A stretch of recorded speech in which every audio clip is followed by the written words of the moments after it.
ফুল যেখান থেকে আসছে ওখানে চলে গেছে, ফুল এবার কেউ কিনে না, কিনে না, এই কারণে সমরাত আসছে, এই উপলক্ষে আর কি ফুল কিনে না। ফুলটার উপরে আপনি কথা লিখবেন এই বছর কি হচ্ছে,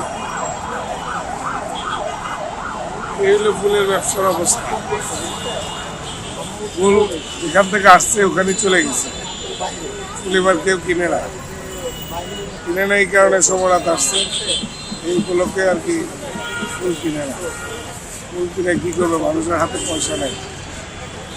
গত বছর তো 1 লাখ টাকার ফুল কিনছি, 5 লাখ টাকা দিচ্ছি, এবার 1.5 লাখ টাকার ফুল কিনছি, 26,000 টাকা দিচ্ছি। আর তো বেচা কিনা নেই, শেষ। কানতে কানতে বাসায় চলে যায়। বিকেলের দিকে কি বেচা বিক্রি বাড়তে পারে? না, কিন্তু সমরাত সবাই তো নামাজ কালাম করবে না।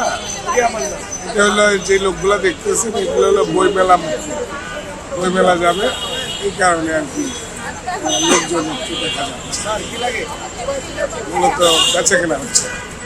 আপনি যে কথা বলতেছেন, দেখেন একটা কাস্টমার আছে সমস্ত ফুল করে আছে, তাহলে আর কখন বিক্রি হবে? আচ্ছা।